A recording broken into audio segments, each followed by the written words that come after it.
Accessing library computer data. Hello and welcome to my review/overview of the Fighter Squadron 1 and 3 card pack that came out in October of 2018. One of the very few packs that comes with two named ships. The other ones that can come to mind are the simulated vessels that came out with the Resistance is Futile OP and the Collective OP series. In order to play this pack, you will need the model and maneuver dial from the Federation fighters that came with the Dominion War OP series way back when, or to take better advantage of these, you will want to pick up the Fighter Squadron 6 pack from Wave 11. So, let's get started. So what comes in the pack? As with the other card packs, not that much. You get a Fighter Squadron 1/Federation Attack Fighters template, a Fighter Squadron 3/Federation Attack Fighters template, 2 ASTs or Attack Squadron tokens for each of Fighter Squadron 1 and 3, a start one and the first one with the Captain skill 7. So let's get to the cards. The first card is the named Fighter Squadron 1, which is a Federation Attack Squadron, has 3 squadron upgrade slots and costs 24 points, which is the same as the older Fighter Squadron 6, so no reduction in points this time. The Federation Attack Squadron starts with 6 attack, 0 agility, 1 hull and 1 shield, and a Captain skill 7 with evade and target lock in its action bar. Attack Squadron tokens 5. Action. Place 3 time tokens on this card. Equip a Fighter Squadron upgrade that was discarded from this Attack Squadron to this Attack Squadron. I think this upgrade works really well with support ship that came from Fighter Squadron 6. That way you can have essentially 2 additional lives as the support ship allows you to discard instead of your last squadron token, and then you can use this ability to get back the support ship upgrade. There are also a number of Fighter Squadron upgrades in this pack that are discards, so I really like this named ship. The generic Federation Attack Squadron loses a squadron token, an attack die, an upgrade slot, and costs 20 points. The generic of the Federation fighters is still pretty good. Even without the named ability, generic fighters are still really worth running. Plus, if you throw on something like Lead Squadron from this pack, then you can add the battle station to your action bar and the increase in captain skill and get a slot back. Fighter Squadron 3 is the second named ship, which has the same stats as Fighter Squadron 1 with 6 attack, 0 agility, 1 hull, and 1 shield, 3 upgrade slots, evade and target lock in its action bar, and costs 24 points. Attack Squadron tokens 5. Action. Place 2 time tokens on this card. Perform a sensor echo action with a 1 straight maneuver template as a free action even if this squadron is not cloaked. So there's a card in this pack that has the exact same ability with 1 more time token. I do like this ability with only 2 time tokens. You can perform it every other turn in order to get out of opponent's arc or get yourself into arc to fire, or use something like Defensive Maneuver Alpha that comes in this pack to act as an obstacle if a friendly ship is fired against. The generic and the dial are the same. The first upgrade is Lead Squadron, which is unique to 1 per fleet and costs 5 points. Add 1 squadron upgrade to this Attack Squadron's upgrade bar. Add the battle station action to this Attack Squadron's action bar. Increase the captain skill of this Attack Squadron by 2. While this is an expensive upgrade, I think it is really worth it with the number of things that it is doing.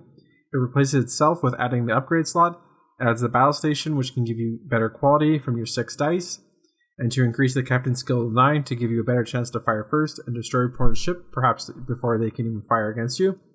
I really like this upgrade if you're going to run any number of Federation fighters in your fleet, and it's definitely worth using. And a significantly better card than Squad Leader, which came out with Fighter Squadron 6, which requires you to place an auxiliary power token to get that boosting captain skill and doesn't do what the rest of this card does. The next upgrade is Anti-Squadron Barrage, which is unique to 1 per ship and costs 3 points. Attack. Discard this card and target an opposing attack squadron in range 1 to 2. Perform 1 attack against the target attack squadron for every 2 attack squadron tokens, or ASTs, on the target attack squadron ship card rounded down.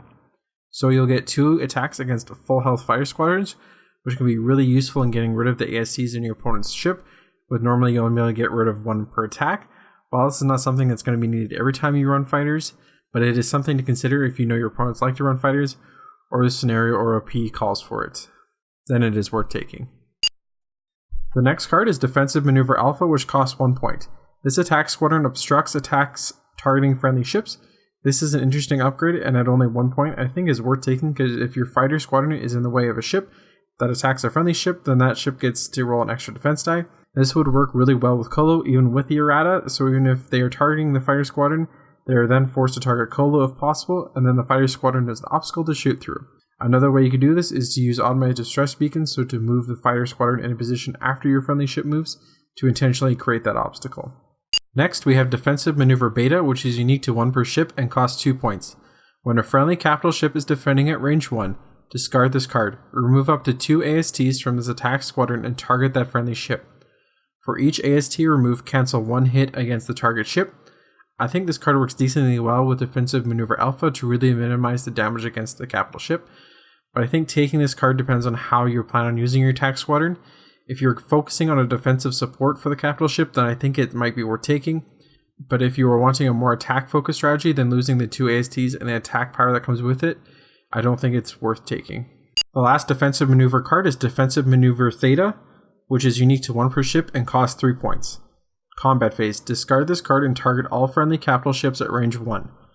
Place an evade token beside this attack squadron and all target ships. I think this again works with my previous point about how you're implementing your attack squadron.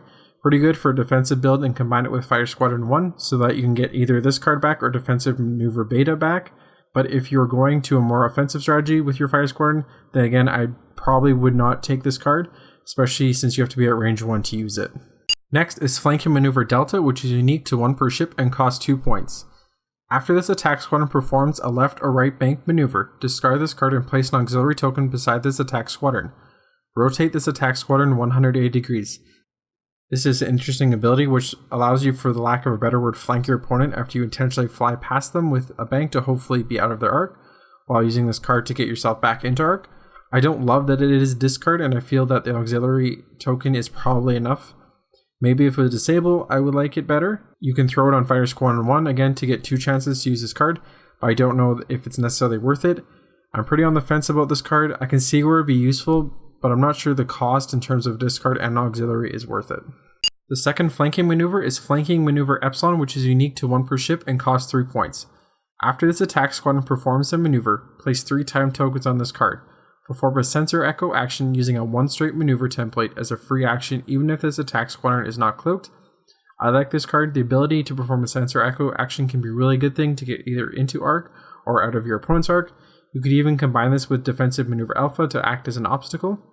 I don't love the 3 time tokens. Maybe it could have been 2 like Fighter Squadron 3 named ability, but I'm happy that it is not a disable or discard, and the price point at 3 is consistent with similar cards. And finally, the last card is Flanking Attack Omega, which is unique to 1 per ship and costs 4 points. Combat phase. Discard this card and target a friendly capital ship at range 1. The target ship rolls +3 attack dice this game round. This attack squadron cannot attack this game round. I think this card is only useful if your attack squadron is almost out of AST tokens, or if you are out of arc, as the attack squadron would only have less attack die than 3 when it's on its last token. I also don't love that it's 4 points. And also keep in mind the rule of 3 when you're adding +3 to a capital ship. There are some secondary weapons that you can combine this with, such as torpedo fusillade or missile launchers, that could make giving that +3 to your capital ship pretty powerful. So I think this card depends on your build and is not something that is necessary. Thank you for watching my review/overview of the Fighter Squadron 1 and 3 card pack. This is certainly not a necessary card pack for every player because all the upgrades are only equipable to attack squadrons, so if you do not have the original retail pack or the OP prize or simply do not like playing fighters, then I think this one is certainly skippable. But in saying that, there are some really nice upgrades for attack squadron players that expand their playability. As always, if you disagree with me on a card or find a better use for one, let me know in the comments. Remember to like, share, and subscribe. If you would like to support me in making these videos, you can find me on Patreon at the Airwreck channel. You can also find me on Facebook at the Airwreck channel, and I shall see you next time.